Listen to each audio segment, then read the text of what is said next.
Hey everybody, Ryan here at eTrailer. Today on our 2022 Toyota Highlander, we're going to be showing you how to install the EcoHitch Trailer Hitch receiver. But before we get into that, let me just take a minute, check this out, and make sure it's going to be right for you. Putting a hitch on a Highlander makes sense. These are awesome vehicles and very capable, so having something back here is going to allow you to do a lot of different things, whether you're trying to pull a trailer around or use accessories or a little bit of both. Regardless, this one will get the job done. One of my favorite things about it is the way it's going to look. All right, so it's going to be completely hidden for the most part.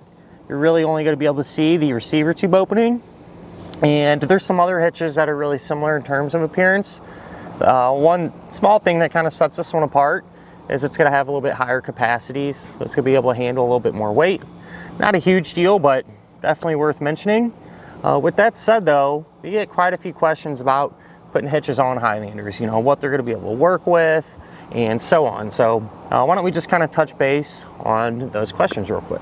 First and foremost, one of the big questions a lot of people wonder is, is your hands-free liftgate assist feature still going to work? And the answer is yes, you can still get it to operate.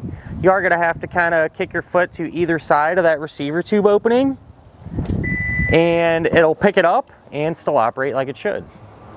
Something else a lot of people wonder about is if the hitch is going to work with their particular Highlander. And I say it because there are a lot of different submodels and things of that nature. And with this setup, it should work with all of them. Whether you have an XSE, a standard one, in our case we have a hybrid, which is also a limited. All those different submodels, the hitch will bolt up and work properly. The hitch is going to have a 2" by 2" receiver tube opening, super common size, so a lot of different things are going to work with it. It is going to use the standard 5/8 pin and clip. A pin and clip is not going to come included, so keep that in mind, but if you need one, you can grab it at eTrailer, and a lot of times if you get new accessories, they'll come with one too, so something to think about. And the safety chain openings, I do kind of like.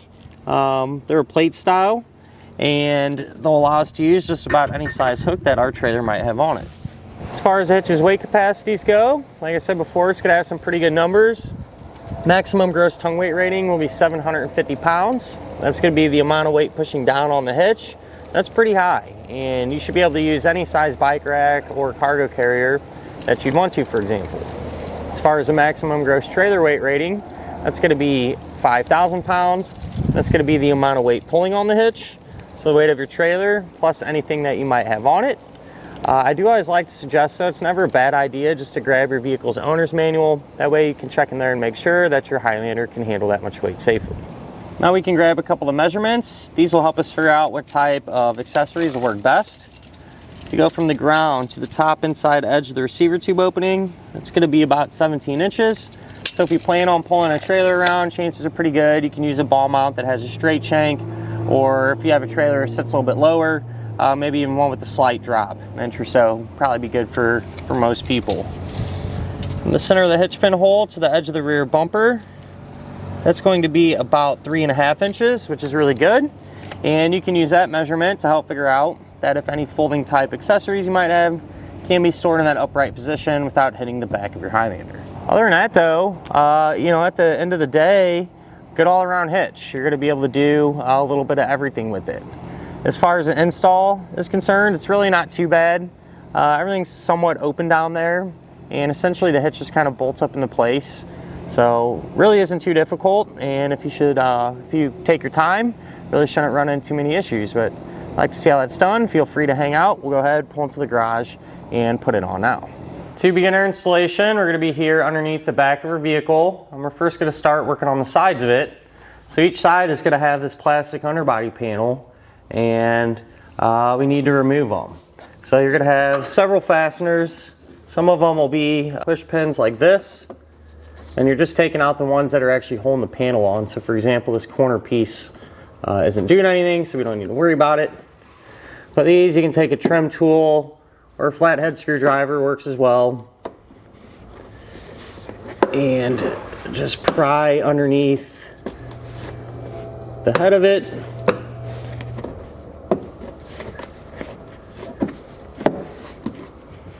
Until we work it out. And then it looks like the rest of them here on the side are screws. So a 10 millimeter or a Phillips head. Get these out. I will mention from this point on, anything we do to one side of the vehicle, we'll also do to the other side. So it'll be set up for the same way. And it looks like one buried up here too. That should be it for this one. We can slide this out of the way and set it to the side. On the driver's side, really the only difference with this panel is you're gonna have two of these plastic nuts. You can take a 13 millimeter socket and you can unthread these by hand. They'll come off with the panel. And that's the only difference really. You might have to, when you're unthreading this, pull down on it to get it to release. But once I get this other one off, this panel will come out of the way as well. Each side of our vehicle, along the bottom edge, we're gonna have these tabs that kind of hold our fascia in place. And we're going to move to the fastener holding it in, pry underneath the head, pop it out, and flip it down. Now if you look at the frame rail, there's gonna be several of these plastic plugs, if you will, and we need to remove the two on the side, and then these three here. So, trim tool, or screwdriver, whatever you got, and pry underneath them and pop them out.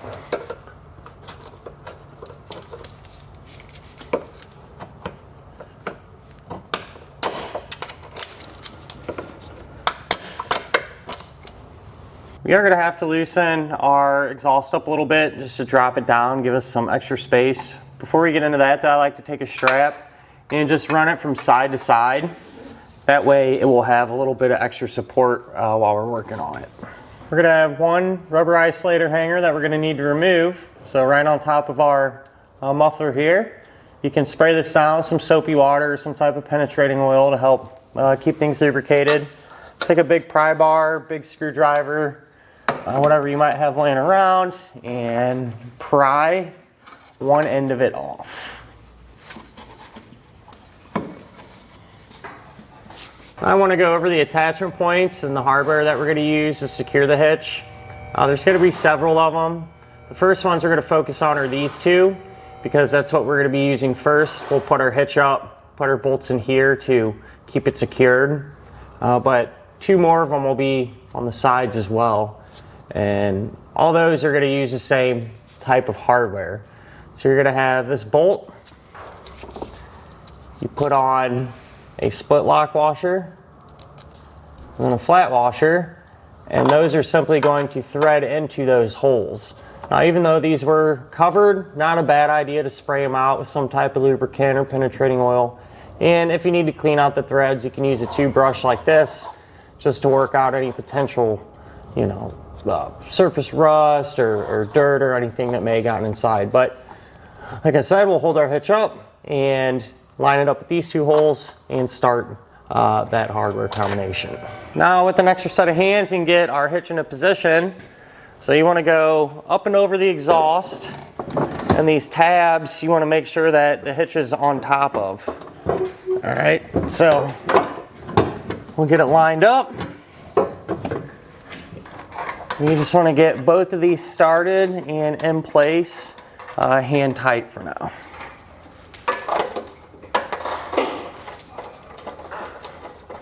Now we're able to grab our side plates. These are side specific, so make sure to reference the instructions and make sure you have the right one. We're over here on the driver's side just to give you an idea. But the plate is going to line up with the holes in our frame like we talked about.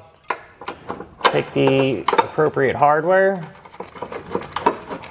and we'll get these started hand tight.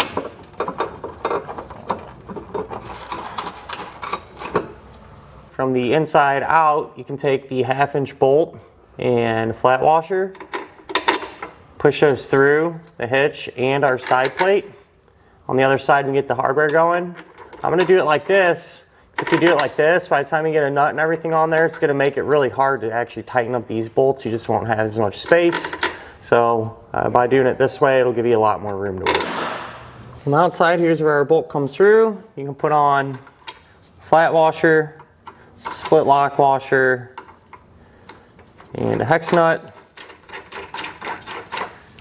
And the other bolt will get that same combination.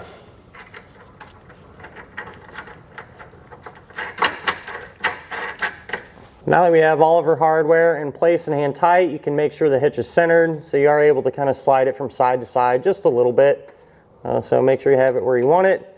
And then we want to snug up these bolts first here on our side plate. So I'll take a 19 millimeter and tighten them down a little ways.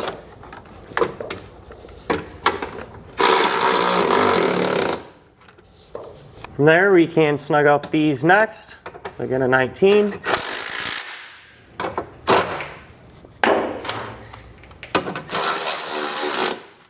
And lastly, the 1/2-inch bolt. So you can use a 3/4 or 19 millimeter as well.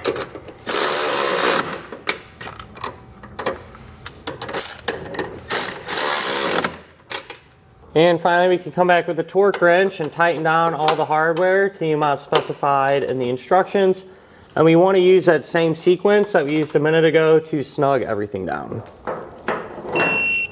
With the hitch all torqued down, you can take these little tabs and just push pin those back in. You might have to take the metal here and just kind of bend it just a little bit to get it to line back up.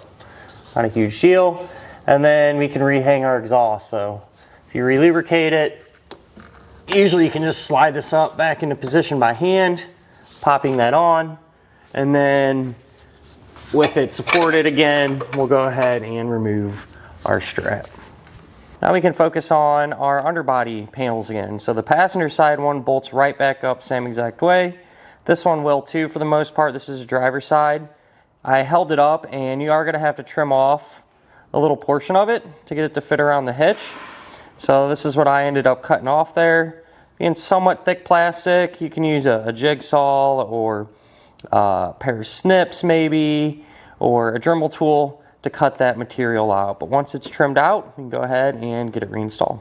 And with all of our panels reinstalled, that will finish up our look at and our installation of the EcoHitch Trailer Hitch receiver on our 2022 Toyota Highlander.